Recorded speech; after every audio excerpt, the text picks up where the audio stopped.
தமிழகத்தில் ஆட்சி செய்து கொண்டிருப்ப திமுக ஆட்சி ஒரு கொடுங்கோல் ஆட்சி, மக்கள் விரோத ஆட்சி, சாராய ஆட்சி, ஊழல் ஆட்சி.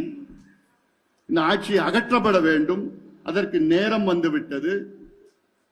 நேற்று திருவள்ளூரில் நான் ஒருங்கிணைந்த மாவட்ட பொதுக்குழுவில் அன்று நான் நேற்று பேசிய பேச்சு, திமுக ஆட்சியுடைய நாட்கள் எண்ணப்பட்டு விட்டது.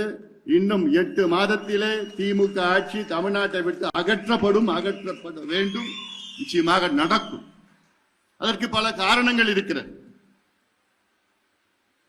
இந்த ஆட்சியில தமிழ்நாட்டில் உள்ள அனைத்து தரப்பு மக்கள் பாதிக்கப்பட்டிருக்கின்றார்கள். அனைத்து தரப்பு என்றால் அனைத்து சமுதாயங்கள் மட்டுமல்ல, குழந்தைகள், இளைஞர்கள், மாணவர்கள், பெரியோர்கள், பெண்கள், இளம்பெண்கள், முதியோர்கள், விவசாயிகள், அரசு ஊழியர்கள், நெசவாளர்கள், மீனவர்கள், மாணவர்கள், மருத்துவர்கள் போன்ற அனைத்து நிலை மக்கள் இன்று பாதிக்கப்பட்டிருக்கிறார்கள்.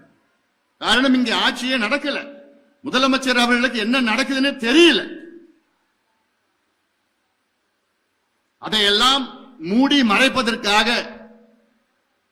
சூழ்ச்சிகள் செய்து நம்மை போன்ற கட்சிகளை குழப்பம் செய்து அதை எப்படியாவது பலவீனப்படுத்த வேண்டும் என்ற நோக்கத்திலே திமுக முயற்சி செய்து கொண்டிருக்கிறது.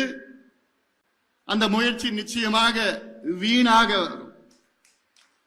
அவர்கள் வெற்றி பெற முடியாது. நிச்சயமாக வெற்றி பெற முடியாது.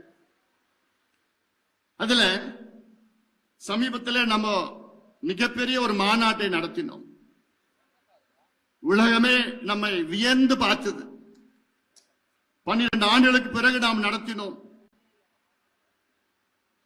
தமிழ்நாட்டில் உள்ள அனைத்து கட்சிகளும் வாயை பிளந்து ஆ என்று பார்த்தார்கள். அதில் அதிகமாக வயிற்றெரிச்சல் திமுகவுக்கு. என்னடா இவங்க எங்கிருந்து வந்தாங்க, எப்படி கூடினாங்க, எப்படி அமைதியா வந்தாங்க, அமைதியா போனாங்க, எங்கேயுமே பிரச்சனை வரலையே, 10 மணி வரைக்கும் அப்படியே உட்கார்ந்தாங்களே, அவங்களே சாப்பாடு எடுத்துட்டு வந்தாங்க, அவங்களே பஸ் எடுத்துட்டு வந்தாங்க, காலையில 4 மணிக்கு தான் வெளியில போனாங்க, ஆனாலும் அப்பயும் எங்கேயுமே பிரச்சனையே வரலையே, எங்கிருந்துடா வந்தாங்க, எப்படி வந்தாங்கன்னு அவங்களுக்கு எல்லாம் புரியல. அதனாலதான் இன்று இதை எப்படியாவது பலவீனப்படுத்த வேண்டும்.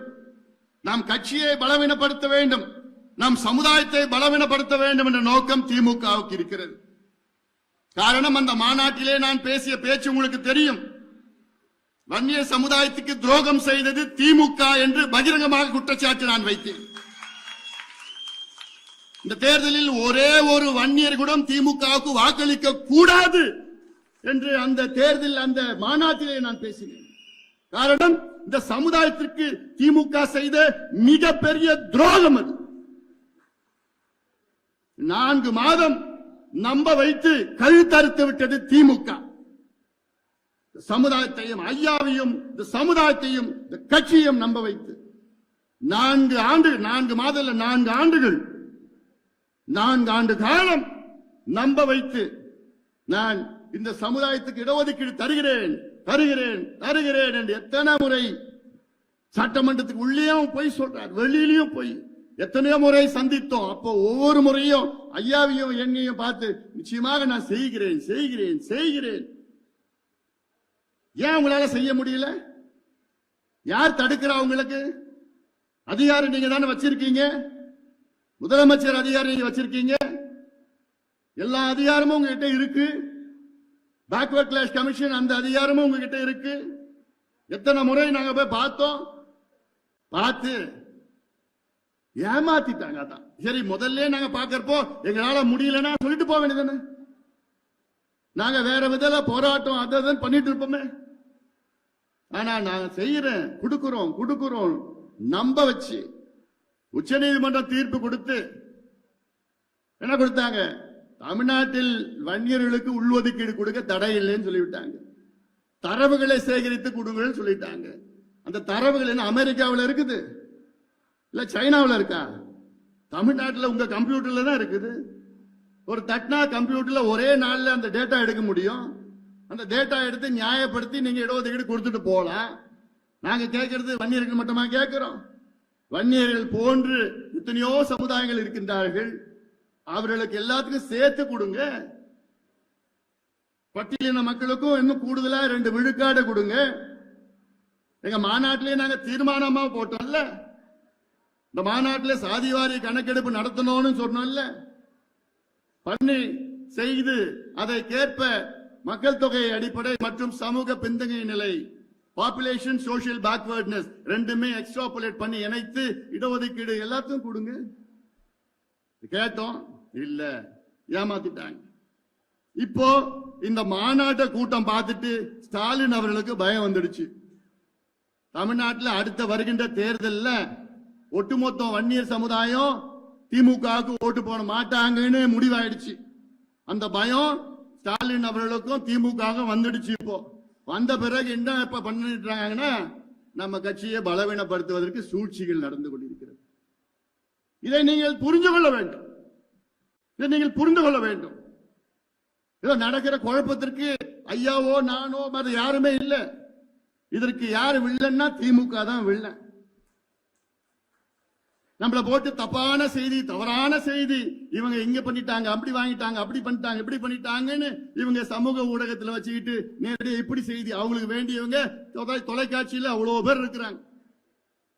தினம் இது போன்ற விவாதங்கள் நடந்துட்டு இருக்கு. அதுல என்ன பண்ணிட்டாங்க, நம்ம கட்சியிலையும் சில சூழ்ச்சியாளர்கள் இருக்கின்றார்கள். அது யார் யாருன்னு கொஞ்சம் நாள்ல தெரிய போது நானும் சொல்றேன். பொறுமையா இருக்கு. அவங்க மூலமாக குழப்பங்கள் ஏற்படுத்துகின்ற ஒரு சூழல். திமுகவால நேரடியாக களத்தில் அவங்களால நம்மள சந்திக்க முடியாது. அந்த தைரியம் திமுகவுக்கு இல்ல.